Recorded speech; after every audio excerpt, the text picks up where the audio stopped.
যে এতিয়াৰ পৰা পঞ্চায়তৰ বজাৰসমূহত বা ঘাট বজাৰসমূহত সৰু সুৰা যি শাক চব্জিৰ বিজনেছ কৰিবলৈ দোকানী আহি বহেহি তেনেকুৱা দোকানীসমূহৰ পৰা লেচিসমূহে কোনো কৰ সংগ্ৰহ কৰিব নোৱাৰিব। পাৰ্মানেণ্ট যিকেইটা ঘৰত পাৰ্মানেণ্টলি কোনোবাই দোকান কৰি আছে তাতে তেওঁলোকে টেক্স কালেকশ্যন কৰিব পাৰিব, কিন্তু যিখিনি পেটি house hold produce vegetable agricultural diary products লৈ আহে তামোল পাণ দৈ টেকেলি এইবিলাকত আগতে যিবিলাক মহলদাৰসকলে টকা পইচা তুলিছিলে আজিৰ কেবিনেট সিদ্ধান্তৰ ফলত সেই দুখীয়া ব্যৱসায়ীসকলৰ পৰা মহলদাৰসকলে টকা তুলিব নোৱাৰিব।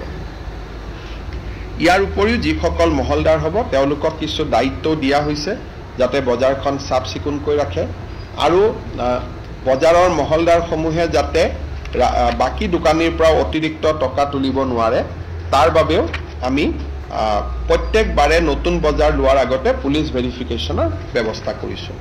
আজি আমাৰ কেবিনেটত আৰু কেইটামান খুব গুৰুত্বপূৰ্ণ সিদ্ধান্ত গ্ৰহণ কৰা হয়। এটা সিদ্ধান্ত আমি বাজেটত ঘোষণা কৰিছিলোঁ। আপোনালোকে জানে যে আমি কৃষকৰ পৰা ধান আৰু সৰিয়হ ক্ৰয় কৰোঁ আৰু বৰ্তমান সময়ত আমি ৰাজ্য চৰকাৰৰ পৰা ইয়াত কোনো পইচা নিদিওঁ। কেন্দ্ৰীয় চৰকাৰে যিটো MSP নিৰ্ধাৰণ কৰে তাকে আমি কৃষকক দিওঁ। ধানত এতিয়া MSP কিমান হৈছে? আমি ধানৰ ক্ষেত্ৰত 2300 rupees আমি কৃষকক দিওঁ, সৰিয়হত 5 না দুটাৰ নক'ব বাতৰি কাকত এবাৰ চেক কৰি লওঁ।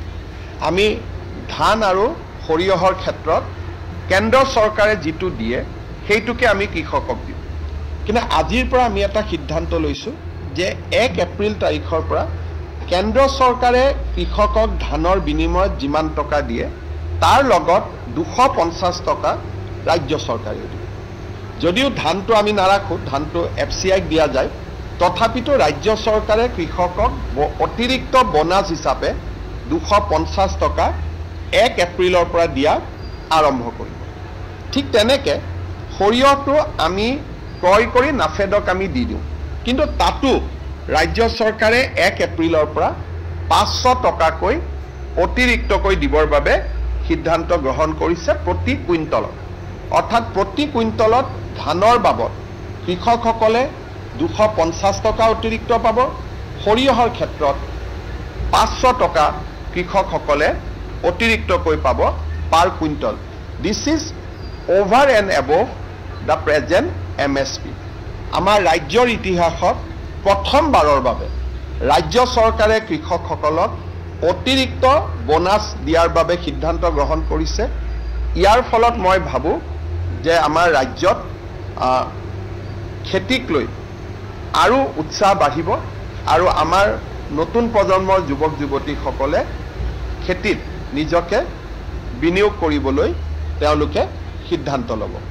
তো 2300 ভাৰত চৰকাৰে দিয়ে, 250 টকা আমি দিম, অৰ্থাৎ 1 এপ্ৰিলৰ পৰা প্ৰতি কুইণ্টলত কৃষকে 2550 টকা লাভ কৰিব। ইট ইজ এ হিউজ জাম। আপোনালোকৰ যদি মনত আছে অসমত 600 টকাত প্ৰতি কুইণ্টলত 2021 চনত ধান বিক্ৰী হৈছিলে। 600 টকাৰ পৰা 4 বছৰৰ ভিতৰত কৃষকে এতিয়া 2550 টকা লাভ কৰিবলৈ সক্ষম হ'ব। মাষ্টাৰ্ডৰ ক্ষেত্ৰত ভাৰত চৰকাৰে 5950 টকা দিয়ে, ৰাজ্য চৰকাৰে এতিয়া তাত 500 টকা অতিৰিক্ত দিব। ইয়াৰ মিনিংটো হ'ল যে প্ৰতিগৰাকী কৃষকে 6450 টকা তেওঁলোকে লাভ কৰিব, 6450 rupees। তাৰমানে আপোনালোকে চিন্তা কৰক যে প্ৰতি কুইণ্টল ধান যি 600 টকা আছিলে আজি 1 এপ্ৰিলৰ পৰা 2550 টকা হ'ব। 3 বছৰতে ইমান ডাঙৰ এটা পৰিৱৰ্তন হ'ল 4 বছৰত।